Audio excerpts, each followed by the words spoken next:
الفرق ما بين الخلاط البلدي والخلاط الحقن. حقن يعني ايه؟ الحقن ده معمول بمكن حديث زي اللي ورايا ده. تمام، زي اللي ورايا ده. حلو. ده مكن حديث حقن. ايه الفرق ما بين الخلاط الحقن والبلدي؟ بص انت كده، انت ممكن تلاحظ بعينك الخلاط البلدي اللي هو ده، اللي هو مظبوط بلدي. بلدي يعني ايه؟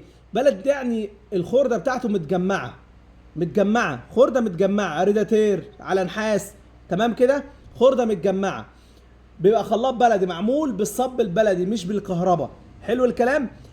الخلاط كويس 100 100، بيبقى وزنه البلدي الوزن فيه دايما بيبقى تقيل. تيجي تعمل خلاط حقن، يعني مثلا الخلاط ده مثلا حقن وزنه 700 جرام. لو انت حبيت تطلعه في البلدي، تمام كده، حقن 700 جرام، لو انت حبيت تطلعه في البلدي ممكن تطلعه كيلو و300 جرام او كيلو و200 جرام. شوف الفرق قد ايه في النحاس. تمام كده.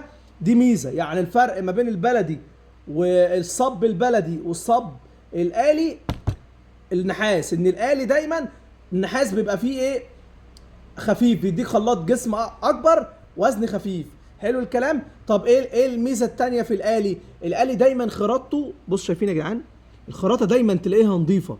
بص الفرق ما بين هنا البلدي، طبعا مش كل البلدي كده، لا، في بلدي بيبقى مخروط محترم، خراط اللي صابب خراط محترم، والسباك سباك محترم، بيطلع بشكل انضف من كده بكتير. يعني دي فئه بتبقى ايه؟ الصب اللي زي كده بيبقى حاجات قليله، وده مش عيب، حاجه كويسه.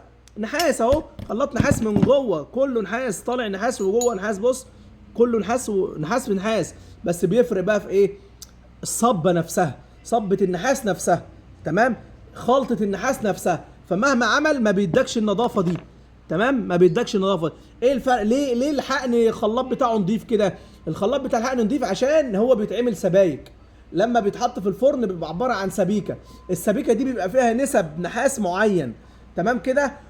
ولما كمان بتيجي تصنفر الخلاط بتاع الحقن، ما بيحتاجش تعب كتير قوي زي البلدي في الصنفره، ما بيحتاجش مراحل كتير قوي. ليه؟ عشان النحاس بتاعه بيبقى اصلا في الاساس النحاس نضيف.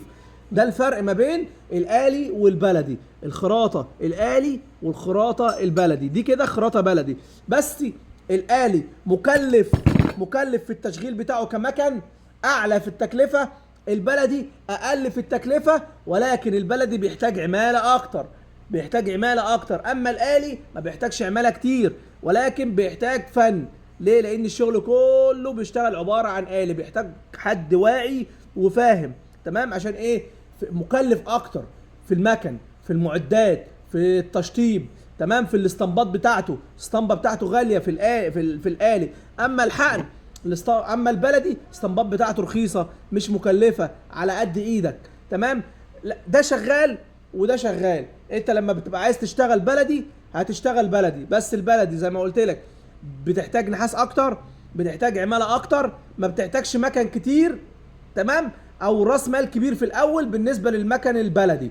اما الآلي لا، بتحتاج فلوس اكتر عشان المكن غالي، ما بتحتاجش عماله قليله، ما بتحتاجش نحاس كتير قوي. من ناحيه ايه؟ ان انا لو عايز اصب مثلا 100 قطعه، 100 قطعه انا ممكن اصبهم وليكن مثلا ب 100 كيلو. تمام. اما عشان انا اطلع خلاط وزنه كيلو في البلدي، انا محتاج مثلا كيلو و100 جرام. تمام، او كيلو و200 جرام. تمام كده. يعني البلدي بيحتاج نحاس اكتر من ناحيه صب القطعه. ليه؟ لانه مش بيصب لك حته ضخمه ووزنها خفيف. اقل حاجه في البلدي يديك القطعه دي اقل حاجه. تمام كده. اما الحقن يديك ايه؟ يديك جسم زي كده. تمام. واخف. بص الجسم قد ايه واخف من دي. شايفين؟ اخف. بص الجسم قد ايه واخف من دي. ده الفرق ما بين الآلي والبلدي، المكن الآلي والمكن البلدي. استغفر ربنا كتير وصلى على الحبيب محمد صلى الله عليه وسلم.